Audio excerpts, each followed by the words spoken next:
বৃষ্টির কারণে এই যে এখানে যে পলিটেকনিকের সামনের যে বিটটা আর কি, এই বিটের এখানে মূলত প্রত্যেক অনেক দিন যাবত এখানে এই বিটের কারণে মানুষ দুর্ঘটনার সৃষ্টি হচ্ছে।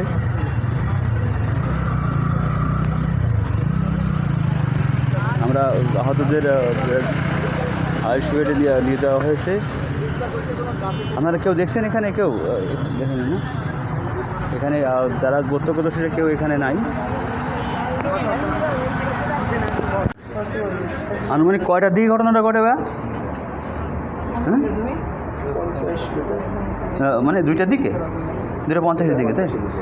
মানে এমনি তো ক্ষয়ক্ষতি হয়নি, শুধু ড্রাইভার কি অসুস্থ মারাত্মক? আর এমনি যাত্রীর বেশি একটা ক্ষয়ক্ষতি হয়নি। হ্যাঁ, ধন্যবাদ।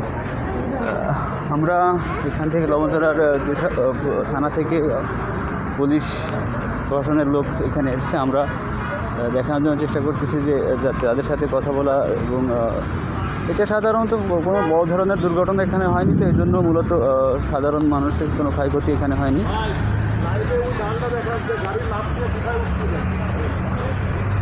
এটা কিন্তু একটা জোরে গাড়ি লাফ দিয়ে ওই পর্যন্ত উঠছিল আর কি। এটা অনেক দূর পর্যন্ত, এই যে গাড়িটা এই যে বিটের সাথে মূলত ধাক্কা খেয়ে গাড়িটা ওই পর্যন্ত উঠে গেছে।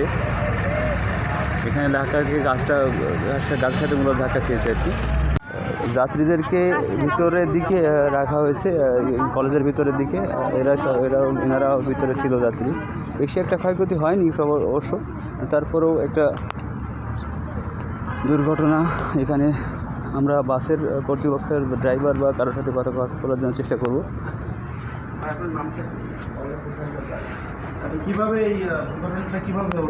বৃষ্টির সময় তো ব্রেক মারছে, স্লিপ করছে, টান দিছে, ড্রাইভার গাড়ি কন্ট্রোল করতে পারে। আচ্ছা, তো নাই কাকা, আমি অসুস্থ, গাড়ি চেঞ্জ করছে।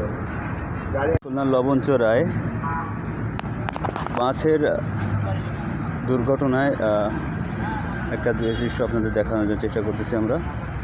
এখানে বাস নিয়ন্ত্রণ হারিয়ে রাতের রোডের মাঝখানে যে আছে ডিভাইডার, এই ডিভাইডারের উপরে উঠে যায়। এখানে হেল্পার এবং বাসের বেশি ক্ষয়ক্ষতি হয়নি, কিন্তু শুধুমাত্র এখানে রাস্তাটা বন্ধ হয়ে